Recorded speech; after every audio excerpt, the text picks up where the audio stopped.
Hello, all you risk takers and truth seekers. Welcome to Life the Battlefield, where we explore the front lines of life's biggest challenges and victories. Today, we have incredible guest joining us. His name is Hanshi Deena. Hanshi recently lost his daughter, and in today's episode, exclusively for Life the Battlefield, Hanshi decided to share a powerful lesson on how to deal with loss and grief. So let's dive in.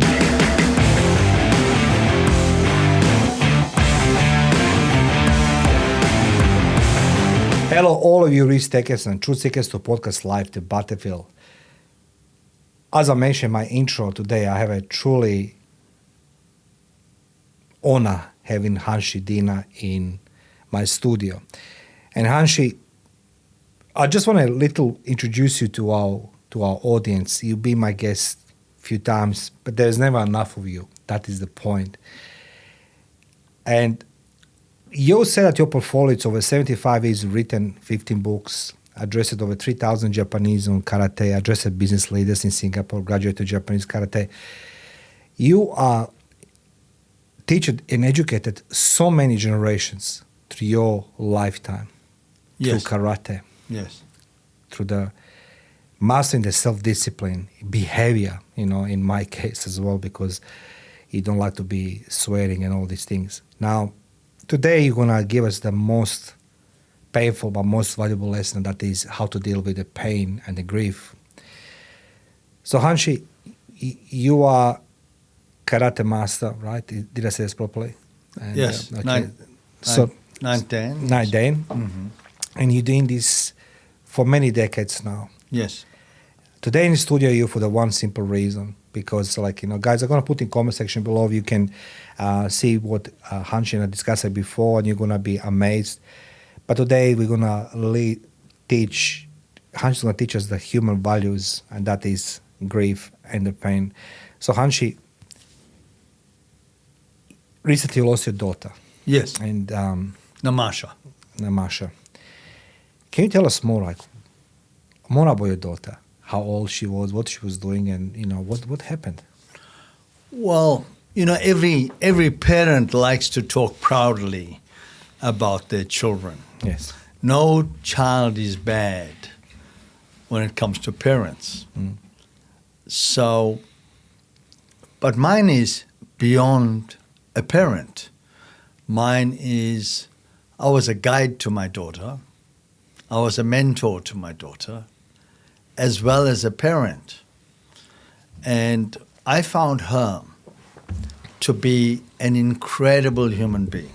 Of course, we all have weaknesses, and Namasha too has weaknesses. And there were times that I wasn't happy with some of the friends and associates she kept with and the kind of things that she was doing, which is normal. And of course, we try and rectify and correct and direct them to lead the best life possible, as I do with my karate students. In my karate class, I am not just teaching physical defense, I'm teaching character development, which is mental defense. If you have a good character, it helps you to protect yourself, right? Because if your character is bad, your enemy becomes worse. So if you improve, you like that. Yes. So if you improve your character, the enemies are less. And if you don't see your enemies as foes, but rather educators to how to improve yourself, if you allow your enemies to be your educators, you become a better human being, because you cannot see your faults. You cannot see your face without looking into a mirror. Can you say this again? If we let our enemies to become our educators, we become better human beings. How is that? Sorry to Yeah, because firstly, Mario, okay, let us say, Mario, you having breakfast. Yeah. And some of the food spills on your face. Yeah. Can you see it? No, I can't. You can't see it. But if I come around and tell you, hey, Mario, you got some food on your face, You say, oh, have I? And then you'll start to feel, where is it? Where is it? Yeah. And I'll say it's on your bottom lip, right in the middle. And then, of course, you feel it and you take it off. Because you saw somebody else had told you that this is what it is. Or if you look at yourself in the mirror, you can see where the food crumb is, right? Now, enemies are not necessarily bad people. We may consider them to be enemies. We may consider them because it's our own impressions that tell us these are enemies because they're against you. But if you look at what they are saying, maybe there's a slim chance of what they are saying about you is correct. So if you look at it more intelligently and say, what are these people trying to say to me? What am I doing that's incorrect, that's frustrating them and irritating them? And if you examine it, like in my life, I examined a lot of things that people that were against me said, and I changed. And I said, they're right. That's interesting, yeah. I shouldn't have done that because doing that is a result of this, is the result of that, which created the problem and the situation. Not all enemies are educators, but I say some of them are. So we mustn't look at all people that are against us as bad. They may be good for us. We may learn lessons from it. Like when we meet challenges, Mario, and you have met many challenges.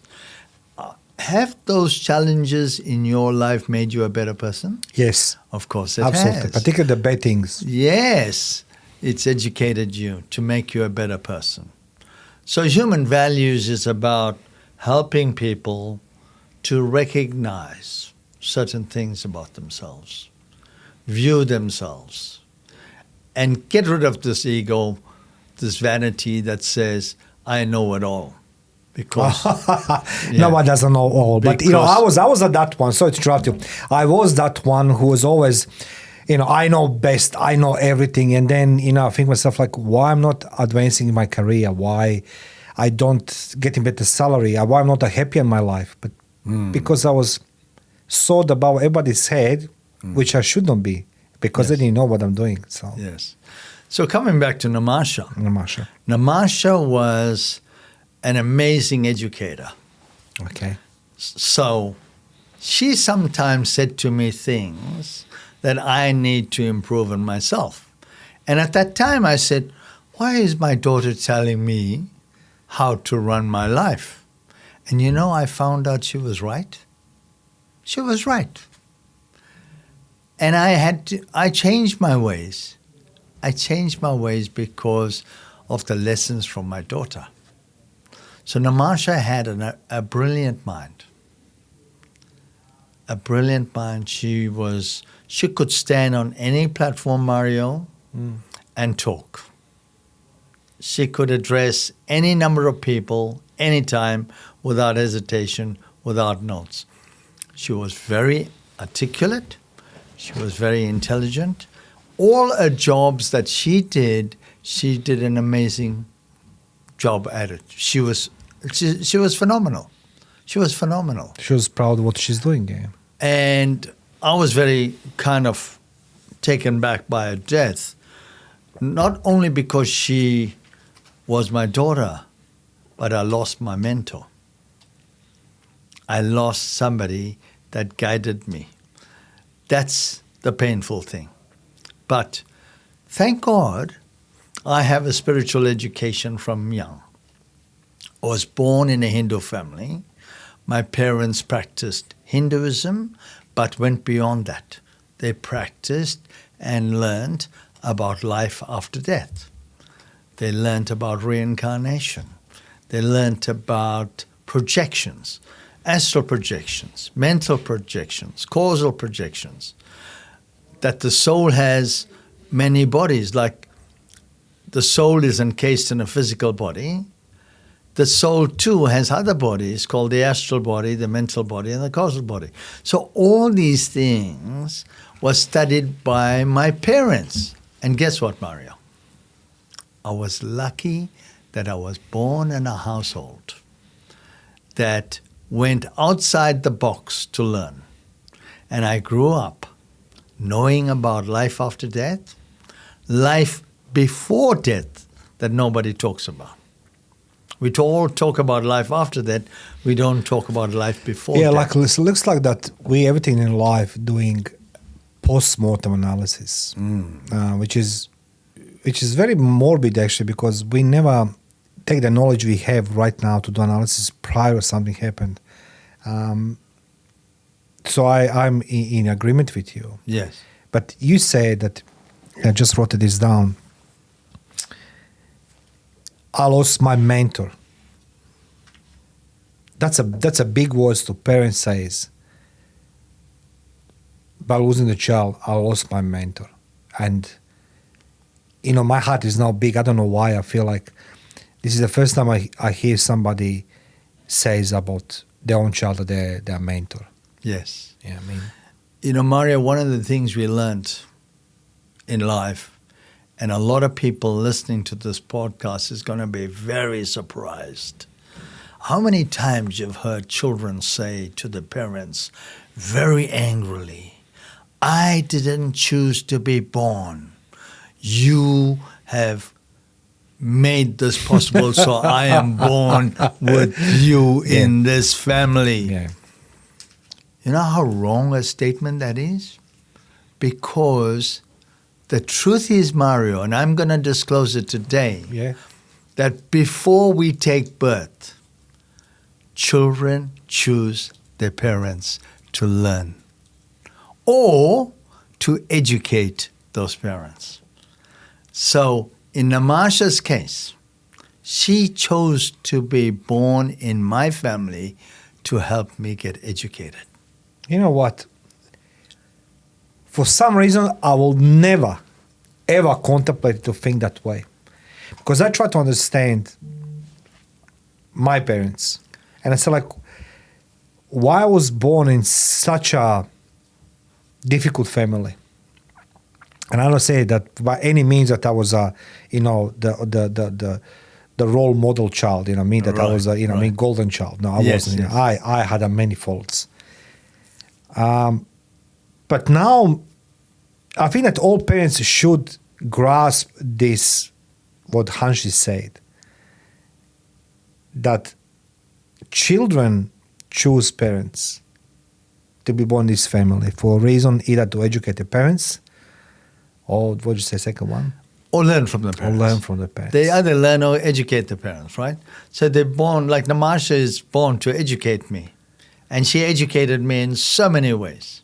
I mean, recently, before she passed away, I was playing around with AI. And there was a small snippet that I sent to her, and I said, Namasha, what is this? What do you think about this little AI thing that I created?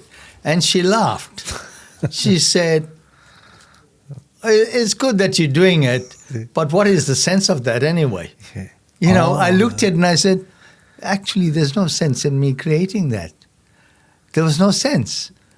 I should have just spoken my words myself and allowing AI to describe myself. So she taught me something, and it wasn't enough. So, I lost my mentor. I lost my educator. I have a question. Yes. I mean, for me, this is the most difficult moment in my life. Literally one of the most difficult moments in my life. Asking questions somebody who I respect very much, it's you. And if we look in the many podcasters across the globe, everybody talks about how sad story they have and like how look at me now, how successful I am, and all these things, which I can't buy because this is the true learning curve with you. You can't learn from the people who says only I'm successful, but your humbleness, it's something it's your hallmark, your humbleness, Hanshi. how this affected you emotionally, that the loss of your child? Well, emotional, mentally. And because you still today, you are here with me, you educating now all of us. There's no person in the world who can do better job than educate us to be humble and how to deal with the pain and grief. So like, I'm open, but Okay. how this affected you emotionally and as a parent, as a human being, and mentally? Okay. So, Mario, I'm different in many ways to many people. So, as crazy as it may sound, I had a calling. A calling to go and check on Namasha that particular morning on the weekend of the 2nd of April. Now, Easter had just finished, and we haven't heard from Namasha. So suddenly I get up in the morning and I said, for 2 days we haven't heard from Namasha. Let me go and check on her and see if she's okay. So I jumped in my car and I drove to a place and called for her. Thought she was downstairs. She wasn't. Went up towards her bedroom and I found her on the bed. She was dead. She passed on. So I felt her body. It was still warm, but there was no pulse. And I called the paramedic. I called my wife first. Told my wife. And then she said, call the ambulance paramedics, which I did. And the police, they all came and did it. But the police had said, it's amazing how calm and cool you are about this whole situation. I'm still amazed now. And it is my spiritual understanding that life is a journey beyond this body. Before this body, during this body, and after this body. Life is a journey. Namasha is not dead. She's only body dead. This body is dead. But Namasha is still alive. I talk to her every day. She can hear me. She knows. She is actually present here today in this podcast listening to us talk. Oh, Namasha. As strange as it may sound. Mario, there's something that many people don't understand. Please share with us, yes. Everything that we do, Mario, is recorded in the ether. The ether is a library called the Akashic Records. Every single detail, every word that I speak, every action that I do, every thought in my head is recorded. It's recorded. Nobody can do anything without things being recorded, every single detail. So I'm fully aware that what I say must be the truth. So I am speaking only what is real. So Namasha's passing, as hard as it is and was, it was her time to leave. It was her time to leave. So how can I, as a father, stop that? That's already designed. It's already designed. This is how she's going to live. This is the age as a cutoff period, and then she's leaving this planet. This is not the only dimension we exist on, Mario. We exist timelessly, endlessly into infinity. This life is a journey beyond the body that we leave behind, before the body Yes. we've entered.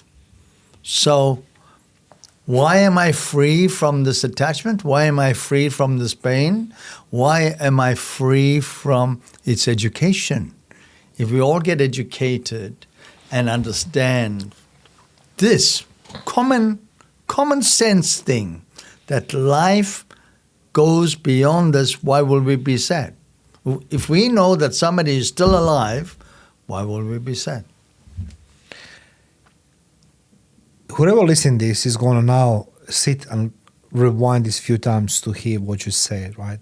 Because you and I are witnessing on daily basis. And I say something because I know quite few things more than anybody else about death. But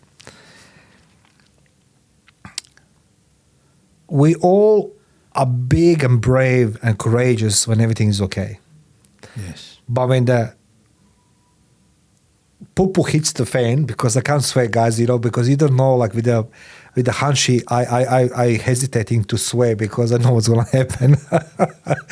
So when the poo-poo hits the fan, everybody praise the God. Please help me. I want to live. I want to be alive. I don't want to be sick, and everybody else. At least goes on, right? And I can understand that people we all need to face that death. It's a part of the journey. It's a normal. We all traveling towards that destination. But yet you're offering some type of comfort to people to understand through your lifestyle, through your education, philosophical approach, and karate. It is, something very mystical. It goes through the centuries. That is not like a 10 days old. It's a centuries old. So a lot of masters, have the different knowledge gathered on the way till you become the master. So it's a wealthy, abundant knowledge from history. But you're giving to every person on the planet, even parents, some type of the comfort that we need to accept the death. But Hanshi, it's hard for many parents. Because we're attached, Mario. We are attached. We attached. Okay. Like the umbilical cord. The baby is attached to the mother. Yeah. They cut it off, right? The baby is now separate. So what happens? The mother is still attached to that baby. And the pain that they endure when the baby goes through trauma or when the baby passes away, the mother is still attached, the father is still attached, everybody's still attached. If you want freedom, as Buddha says, if you want freedom, you have to become detached. When you are detached, you have freedom. Jesus said, be in the world but not of it. What he was saying? He was saying detachment. Detachment is the key. What belongs to us, Mario? Nothing belongs to us. True. Look, nothing belongs. Not even our body belongs to us, Mario. The fine thing is what you said. It is, I will say, like, I've been on many, many, many funerals, and one thing I always start realizing with every new funeral, that when person being buried put in a coffin, he doesn't carry nothing from this materialistic world. Nothing. You don't bring the money, the wealth. Even the pharaohs, they try to bring all the wealth with them in pyramids, and eventually they've been robbed from all of this. But what you said, it's very, very intriguing. The freedom, for us to be free, we need to be detached, as the Buddha says, right? You quoted Buddha. How people can be detached, how they can learn Hanshi to be detached from maybe money or fame or glory or something else. Okay, you look at the statement, I want my freedom. I want my freedom. Right? Yes. I want my freedom. Number one, I. I is ego. Ego means better than or less than somebody else. The separateness from everybody else. Oh, I am better than so-and-so because, I'm like this and I'm like that. This is ego, this feeling of greater than, even less than, when people feel, I can't be as good as those people.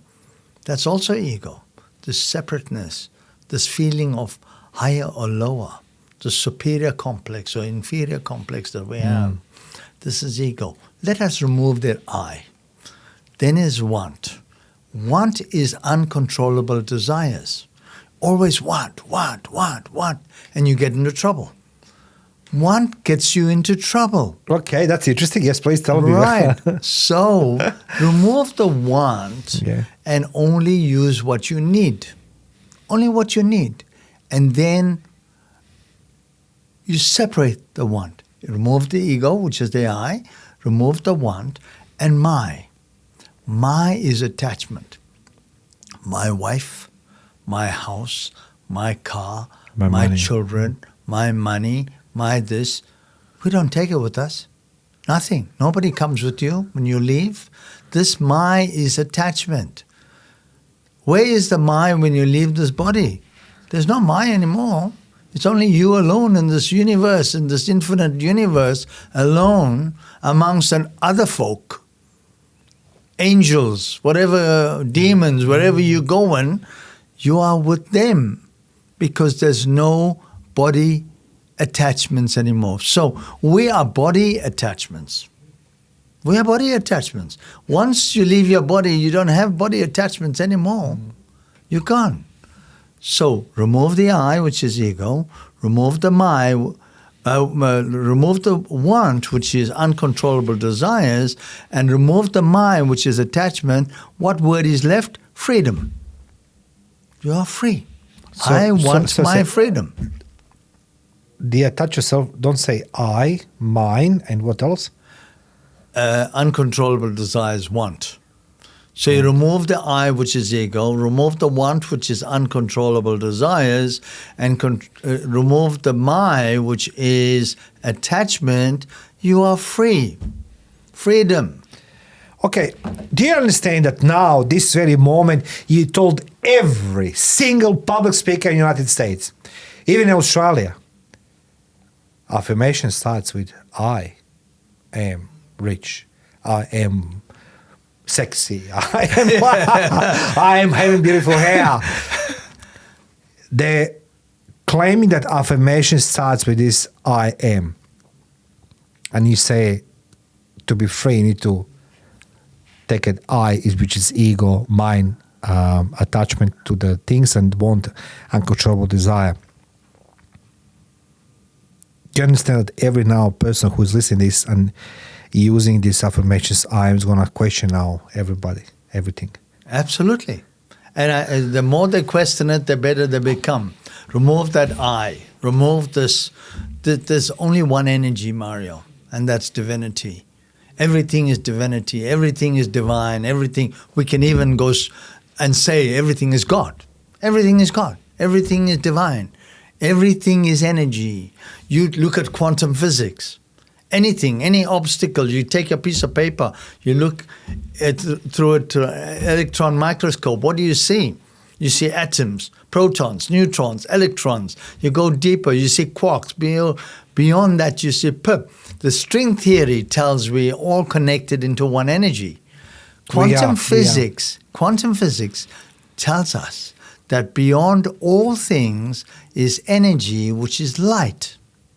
So everything is light. Everything is energy. I must admit something. Like, I don't say this lightly. I will admit everything and anything. But when it comes to my son, it's very difficult because, as a father, I was angry. But I do remember when Matteo was diagnosed with epilepsy. I was angry. And I remember that day, I said, God, why my son? You know what I mean? And I shouldn't act that way, but I did. I was furious. I blamed everybody and anybody. I shouldn't do this. I shouldn't blame nobody or question why my son. Obviously, there was a reason why. Now it's a healthy boy. Now he has a surgery. He doesn't have epilepsy. But why we, Hanshi, blame everybody and questioning? And let's just say my example. Why I was saying this? Why God? Why my son? Why why nobody else? And now, I said that. I was angry. Anyway. Sorry, saying. Okay. The thing is, it shows one thing. It proves one thing that is very powerful. It proves that you are a caring, loving father. What a great thing to do.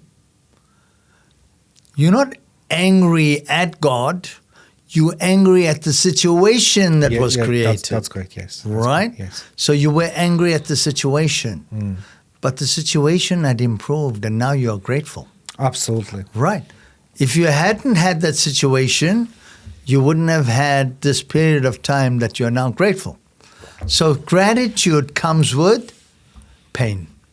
Because you said something at the beginning, and this is what you say for your daughter Namasha, right? Yeah. If we let enemies to be our educators, we become better human beings. But then you said something after this very more powerful, that your daughter, she was your mentor. Yes. And I think Matteo was in my life because he didn't let me to sink into the abyss of anger and everything else. He was, find the ways to tell me, like, let's go fight together, let's go do together these things, you know what I mean? And I try to, compensate, improvise things. So yeah, absolutely right. You're absolutely right that we should not be angry with the God or whatever it is, but situation. And we should understand that there's a lessons to be learned, powerful lessons. Okay, I'm going to give you a nice story from the Bible. Please. I'm not Christian, but I do know. Don't worry, I convert you. Even you're 75 years old, convert you. I'm not Christian, but I do know the Bible. Yes. As I've learned many things from many religions. Yes. And there's a person called Job in the Bible. And Job was suffering throughout his life. He was, he had disease. He overcame the disease, and one would expect him to be angry and upset. And he lost members of his family. But it still didn't change him. He still was a devoted soul to God. No matter what happened to him, all his possessions were taken, everything was taken, but he continued to be devoted to God. In the end, everything was given back. So this is what happens, Mario. We are tested in life. Challenges are thrown at us to see how we react. I'm not saying your reaction was bad. I reckon your reaction was very good because it showed a caring and loving parent. What greater deed than that? This is the greatest deed. To be a caring and loving parent is the greatest deed. Now, me getting up in the morning to see what has happened to Namasha, that was a caring parent. I was a caring parent because I was concerned about my daughter. Is she okay? Is she well? And when I found that she was passed on, she died, at first it was a shock. Of course, I was saddened. I just lost somebody that was dear to me. But I knew in my heart that she was not dead. She was still alive in another plane of existence. That we spoke about this, I think last year we had a conversation. Dr. Bunting was here. Oh, yeah, Dr. Bunting, yes. And I remember we spoke about that our body, it's just here, just physically, right? And we travel in life somewhere else. And I remember one of the conversations I did have with the people who are doing all this type of healings or whatever it is. But I come across the one thing they're all talking about, karmic debts, karmic karma, whatever, all these things, blah, blah. And I'm more curious now how other people can learn from you right now. Doesn't matter, they lost a friend, wife, husband, child, whatever, it's a pain. What they can learn from you to control that pain, to deal with the grief. Okay. As you do. Like I don't say guys, don't take me wrong. I don't say that Hanshi walks here, cheerful, happy, whatever it is. It's calm. That's what it is. It's a calm, and that's a currency most of people we don't have, to be calm. I'm saying this honestly. not many people are calm. Everybody's on some type of Agitation. on this. And so like how they can learn from you, what's the lesson you can share with everybody when it comes to the loss, to accept this and become calm a person like yourself? Yeah, well, there's a couple of things I need to address. Firstly, I would recommend meditation for people. If they meditate regularly, I got courses on meditation. It's called SMA meditation courses. So it teaches people how to meditate for 9 minutes. Only 9 minutes, not hours and hours and hours. Just 9 minutes in the morning when they get up, 9 minutes at lunchtime, and 9 minutes before they sleep. That's all it takes. Meditation keeps you calm. It settles you down. It calms you. It protects you. It helps you think clearly. Meditation is about mind control, self-control, discipline. It's all these good things. A lot of people don't seem to understand what meditation is. They think meditation is, meditation is just an exercise, and most of them fall off to sleep anyway in meditation. That's because they do long hours of meditation. All they need is short meditation periods every day, 3 times a day. It's like taking a tablet. Mm-hmm. Right? When you're unwell, you take a tablet 3 times a day with meals, right? Yes. So I say have meditation before meals. Look, I will always say, and I always going to refer, to people come talk to you and take your, learn from you. Mm-hmm. That's what it is. Because 75 years is not just a number of your age. It's decades of learning the craft of karate. Mm-hmm. And karate, as I said, like, I can say this as a kid. I always, that was a kung fu. Like after this Sunday morning, we go in cinema because a Bruce Lee movie was in cinema, right? Yes, it's a kung fu, not karate, of course. But we were all fighting and everything else. But we will always pretend like, what the Bruce Lee says. Like we didn't know it's sort of like type of meditation or centering, whatever it is. But you're like, Yeah, that's what we need to learn. That before we speak, we should turn our brain on. That's the one thing I always say to people. If you want to speak, think what you're going to say. Just turn your muscle brain before you spill anything out. But meditation, Hanshi, everybody today, after 3 days course, somewhere, in the Bali, they go to Bali, resort, and they learn meditation in 7 days. Why them? Why you? Why not them? They had a 7 days course on Bali they learn how to meditate. Why your course is better? Why your meditation is better? Okay, mine is not better. Mine is a But you said 9 minutes. You said 3 times per day. Yeah. But they say in the morning you just do 1 hour. Yeah, well, the thing is, okay, they can meditate for 1 hour, but what happens is, Mario, is 5 minutes they're meditating and the rest of the time they're daydreaming. Right. so that's okay. How can it be meditation if you're daydreaming?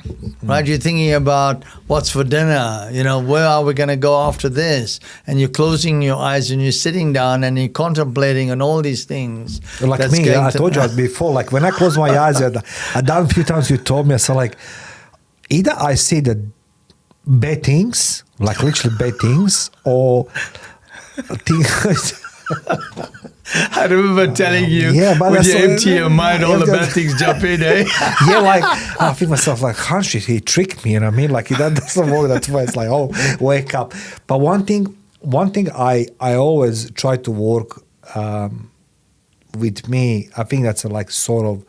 There's a lot of anxieties across world right now, and many of this anxiety jump on me, and I need to shake them off because fear of this, fear of that, do this, do that. Yeah. And I said to myself, like, I never acted in my life, like last couple of years. So I closed my eyes. It's like, no, everything's going to be okay. Everything's perfect. I know it's going to be okay. And people say to me, are you drunk? Why you always think that positive, right? I don't say this is meditation, but try to convince myself more, self-talk and, these things. But when you say meditation, what is the biggest, you see, problem with people not being successful in meditation, like myself? we close our eyes and like everything's bad, like It's the dragons of technique, fire. Mario. Okay. Technique. I mean, It's not funny, Hanshi. It's like I'm saying, like I see the dragons coming, like I was like. Yeah. It's like your motor car. When your motor car breaks down, you got two options here. You try to fix it yourself, or you get a mechanic, right? So what is the best thing? Get the mechanic. Don't try and fix it yourself, right? Yeah. Now, meditation is the same. If you want to know meditation, you got to get an expert to teach you meditation. You can't just say, I'm going to meditate, close your eyes. What are you doing? I mean, what are you doing? Closing your eyes? What is the purpose? So you need to be thinking, what do you do in meditation? You got to know how the mind works.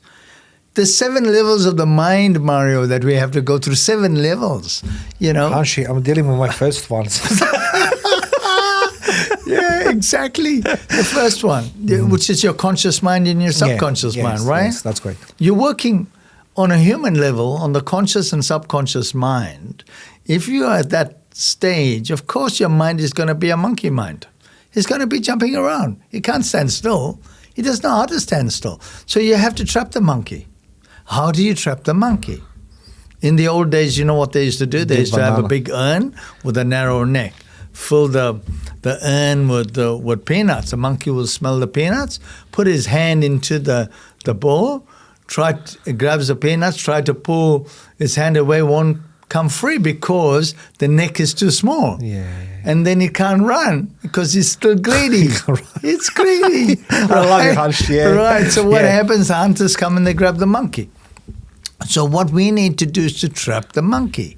Trap the monkey mind. How do you trap the monkey mind?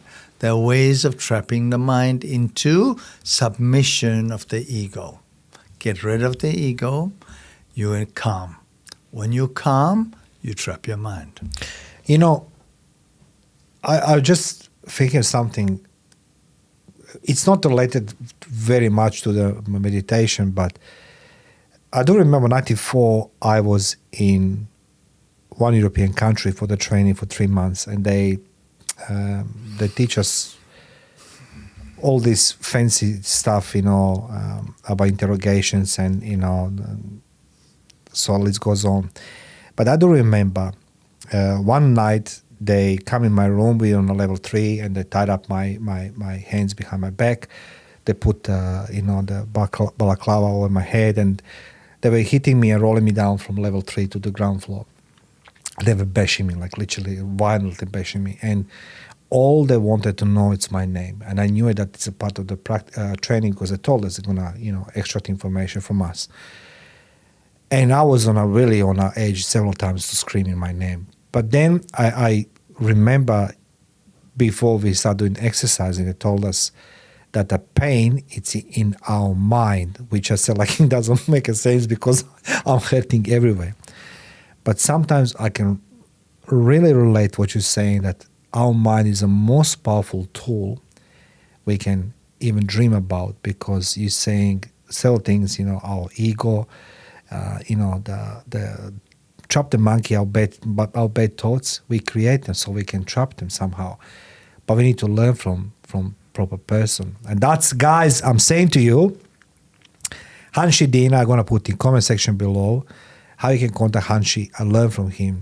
So Hanshi, before we wind up, what will be, or what is your way to cherish memories for your daughter? How do you cherish memories of your daughter? I'm not quite sure the question, Mara. Okay, so like you have to keep the memories of your daughter. Oh yes. Yeah, how do you keep the memories? Okay, I'm writing a book. Okay. Speaking with God. Yes, please. So when my daughter passed away, I suddenly got this inspiration to write my 15th book. So I published 14. This is my 15th one. So I would get up in funny hours of the morning, like 3 o'clock in the morning. Okay. Get out my pad and pen and start writing. I would question God. Why did Namasha pass? What happened? What is the process about dying? What happens to the soul when it dies? And all these questions was answered to me at 3 o'clock in the morning. So I'd spend about an hour write out a chapter, and now it's produced in a book, Speaking with God. This book is the best thing anybody could read if they had loved ones passed away.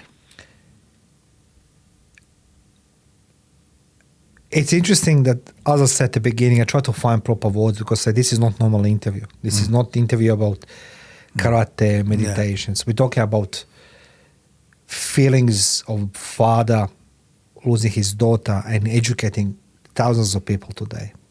Whoever watching right now and years to come watching this interview today, it's not easy to ask questions, number one. It's not easy to see some good friend of mine like yourself, another side, and ask these questions, how we can learn from you, because it looks like selfish and egoistic. And I mean, let's go, so-called knowledge out of you, but you are freely giving that knowledge now to the book. Why are you calling your book Speaking with God? That's what I was exactly doing, speaking with God. So who is God? God is omniscient, omnipotent, omnipresent. So why would I get my answer come at 3 o'clock in the morning? Why would it come at that time of the night? One should be sleeping at 3 o'clock, but I'm awake and writing a passage. The words for the book, the title for the book, Speaking with God, didn't come from me. It just appeared. And I wrote, Speaking with God. Wow, what a great title. And then the lessons came. Day after day after day, the lessons came. For 14 days, Mario, I wrote a book in 14 days. How is it possible for anybody to write even a passage? And I'll tell you who is possible. The cheaters who are doing the chat GPT, they try to that is Yes. but that's a book. This is the true book. Yeah. This is the true emotions. Yes. Chat GPT or AI doesn't know what emotions they are. Yes. Those are machines. Yes. This is the father sitting opposite me writing the book. So what people can expect from that book, what they're going to learn, what they're going to read about, what's the journey of life. Journey of life. The journey of life. You want to know about life? Yes, please. It's in the book. And when is going to be finished, that book? Book is finished. Okay, is it published? No, not published. It's getting edited at the moment. Yeah. And as soon as the editing is finished, actually I gave the editor yesterday. She'll probably take about 2 weeks to edit the book, structure it. I've got a publisher. I'm talking to the publisher. The book will be on 5 platforms. It'll be an audiobook. It'll be an e-book, and it'll be hard copy. So people can have it on any platform they want. Hanshi, any other wisdom for the all parents that dealing with the grief or pain before we wind up?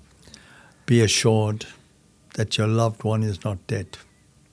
Be assured that life goes on.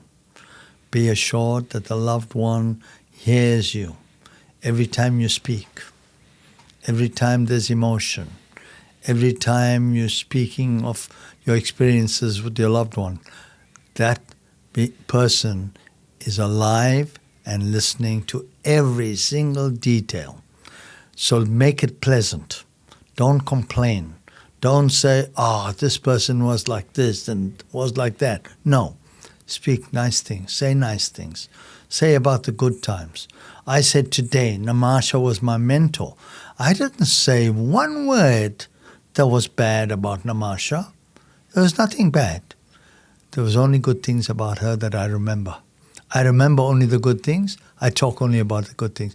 Before I came here, Mario, I'm driving Namasha's car. In the car, I said, Namasha, I'm going to talk about you today.